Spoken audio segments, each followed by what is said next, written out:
সামান্য কয়েকটি ছোট ছোট টিপস অ্যান্ড ট্রিক্স ফলো করে প্রত্যেক দিনের কাজগুলো তোমরা খুবই সহজ করে নিতে পারো। যেমন ধরো, কোনো রকম মিক্সার গ্রাইন্ডার ছাড়া টমেটো পেস্ট করে নিতে পারবে একটি ছাঁকনার সাহায্যে। রোদ না হলেও সাবান দ্রুত শুকিয়ে নিতে পারবে 2 থেকে 1 মিনিটের মধ্যে। কনকনে শীতেও দই জমাতে কোনো রকম অসুবিধা হবে না শুধুমাত্র ট্রিক ফলো করে। তো ইত্যাদি নানান ধরনের ট্রিক নিয়ে চলে এসেছি আজকের ভিডিওতে। তাই ভিডিওটি স্কিপ না করে প্রথম থেকে শেষ পর্যন্ত দেখার অনুরোধ করছি। যদি ভালো লাগে অবশ্যই একটা লাইক করে দিও। আর হ্যাঁ, এখনও পর্যন্ত যদি চ্যানেলটি সাবস্ক্রাইব করে না থাকো তাহলে প্লিজ চ্যানেলটি সাবস্ক্রাইব করে পাশে থেকো। তো চলো, পিকে ম্যাজিক ফুড ফ্যাক্টরিতে তোমাদের সকলকে স্বাগত জানিয়ে শুরু করা যাক আজকের প্রথম ট্রিক। এই শীতের দিনে দই জমানোটা অনেক বড় কষ্টকর ব্যাপার। অনেকেই বলে থাকে যে শীতের দিনে ঠিকঠাকভাবে দই জমে না, কারণ দিনটা এমনিতেই ঠান্ডা।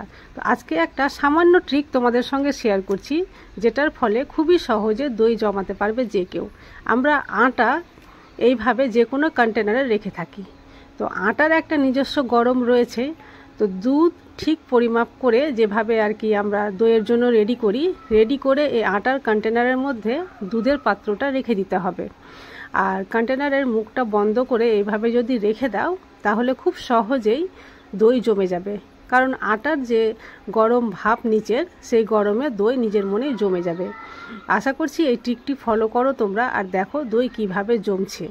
যদি দই জমে তাহলে আমাকে অবশ্যই কমেন্টে এসে জানাবে। চলে আসছি পরবর্তী ট্রিকে।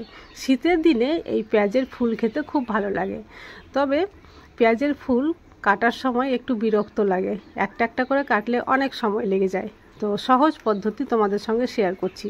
সবগুলো ফুল একসঙ্গে ধরে নিয়ে একটা রাবার ব্যান্ড দিয়ে আমি টাইট করে নিলাম। আর দেখো, এক মুঠো একসঙ্গে ধরে নিয়েছি, আর খুব সহজেই কিন্তু চাকুর সাহায্যে কেটে নিচ্ছি। আর এতে সময়ও খুব কম লাগে, আর কাটাটাও খুব সুন্দর হয়। এপাশ ওপাশ সরেও যাবে না। দেখো, একটু একটু করে রাবারটা আমি সরিয়ে নিচ্ছি, আবার কেটে নিচ্ছি। এইভাবে তোমরা কেটে নিয়ে কোনো একটা টিফিন বক্স বা কন্টেনারে স্টোর করে রাখতে পারো। যখন প্রয়োজন হবে তখন সেখান থেকে নিয়ে তোমরা রান্নায় দিতে পারো। ট্রিকটি ভালো লাগলে অবশ্যই অ্যাপ্লাই করিও। চলে আসছি পরবর্তী ট্রিকে।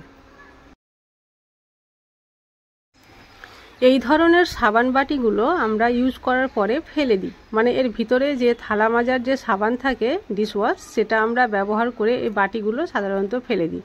তবে আজকে আমি এই বাটিটা ফেলে না দিয়ে কাজে লাগাবো। তো চলো, তার জন্য নিয়ে নিয়েছি কিছুটা রাবার ব্যান্ড। আর এইভাবে রাবার ব্যান্ডগুলো এই বাটির উপরে আমি পরিয়ে দিচ্ছি। বেশ কয়েকটা রাবার ব্যান্ড এইভাবে আমি আড়াআড়িভাবে পরিয়ে দেব, মানে দেখতে অনেকটাই সুন্দর লাগবে, ফুলের মতো হয়ে যাবে। দেখো, এইভাবে পরিয়ে দেওয়ার পরে আমার এটা একটা খুব ভালো জিনিস তৈরি হয়ে গেল। আর সেটা কি তৈরি হলো চলো বলে দিই। আমরা সাবান ইউজ করার পরে যে সাবান ভিজা অবস্থায় থাকে, তো ভিজা সাবান আমরা সাবান কেসে যখন রাখি তখন কি হয় যে নিচের দিকটা শুকাতে চাই না। আর শীতের দিনে এমনিতে রোদটা খুব কম হয়, তো সাবান নিচের দিকটা যদি তোমার ভিজা থাকে তাহলে অনেক সময় কি হয় যে নিচে ব্যাকটেরিয়াও থাকতে পারে। তো সাবান ইউজ করার পরে যদি এইভাবে এর উপরে রেখে দাও তাহলে নিচ থেকেও বাতাস লাগবে, উপরেও বাতাস লাগবে, আর সাবান খুব দ্রুত শুকিয়ে যাবে। ট্রিকটি যদি ভালো লাগে অবশ্যই অ্যাপ্লাই করিও। চলে আসছি পরবর্তী ট্রিকে। এখানে একটা সোয়েটার বা জ্যাকেট যাই না বলো না কেন দেখতে পাচ্ছ, কিন্তু এর উপরে যে গলার কাছে একটা ফিতা ভরা থাকে, সেই ফিতাটা বেরিয়ে গেছে। আর ফিতার মুখটা দেখো কতটা ছোট, এটা ভরতে কিন্তু খুব অসুবিধা হচ্ছে। তাই আমি এখানে একটা নিয়ে নিয়েছি ক্লিপ। এখানে সেফটি পিন দিয়ে ভরলে হতো, কিন্তু সেফটি পিন দিয়েও কিন্তু পার হতো না। তাই এখানে আমি একটা সাইড ক্লিপ নিয়ে এইভাবে ভরে এটা দিয়ে খুব দ্রুত দেখো পার করে দিচ্ছি।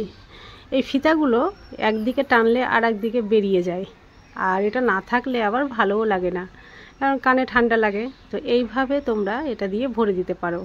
হ্যাঁ, আর একটা বুদ্ধি করতে পারো, মাথার পিছন দিকে ঠিক মাঝ বরাবর সুচ দিয়ে সেলাই করে ফিতাটা ফিক্সড করে দিতে পারো। চলে আসছি পরবর্তী ট্রিকে। এখানে আমি নিয়ে নিয়েছি এক টুকরো কাপড়। কাপড়টা কত বড় আছে বলার প্রয়োজন নাই, দেখতেই পাচ্ছ। তো এই কাপড়টা দুই সাইডটা এইদিকে ভাঁজ করে দিয়ে আমি সেলাই করে দিলাম। তারপরে সেলাইটা ভিতরে ভরার জন্য কাপড় আমি খুব ভালোভাবে লম্বা করে উল্টিয়ে দিলাম। দেখো উল্টা হয়ে গেছে।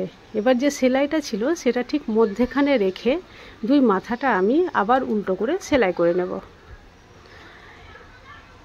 এই যে উল্টো করে সেলাই করে নিলাম। সেলাই করে যাতে আবার আমি উল্টিয়ে দিতে পারি, তাহলে সেলাইটা ভিতরে ঢুকে যাবে। এটা সেলাই করা প্রায় হয়েই গেল। এবার সেলাই করে এটা আমি কি তৈরি করছি ভিডিওটি দেখতে থাকো, তাহলে বুঝতে পারবে। এটা কিন্তু খুব মজার একটা জিনিস তৈরি হচ্ছে। দেখো সেলাই করা হয়ে গেল। এবার আমি উল্টিয়ে দিচ্ছি। এবার উল্টিয়ে দেখো এর মাঝ বরাবর আমি মধ্যেখানে ভাঁজ করে চেপে নিয়ে চলে আসছি। এই যে দেখো, আর মধ্যেখানে আমি একটা এই যে এইভাবে একটা জড়ি ছিল যেটা দিয়ে আমি বেঁধে দিচ্ছি। বাঁধার পরে এটা আমি সুতা দিয়ে সেলাই করে দিব। তোমরা পারলে এখানে আঠাও লাগাতে পারো। তো আমি এখানে সুতা দিয়ে সেলাই করে দিচ্ছি। এটা সেলাই করে দিলে তৈরি হয়ে যাবে খুব সুন্দর একটা বউ। আর এই বউটা অনেক কিছু জিনিসেই কিন্তু কাজে লাগবে। আর আমি কিসে কাজে লাগাচ্ছি তোমরা দেখতে থাকো। আমি এখানে একটা বউ তৈরি করিনি, একই রকম দুটো বউ তৈরি করেছি। একটার ব্যবহার আমি এখন দেখাচ্ছি, একটা কিছুক্ষণ পরে দেখাবো। এই যে বাচ্চাদের যে ক্লিপগুলো থাকে হেয়ার ব্যান্ড আর কি, তো অনেক সময় বাচ্চারা হেয়ার ব্যান্ড এইভাবে পরতে চায় না, একটু ডিজাইন পছন্দ করে।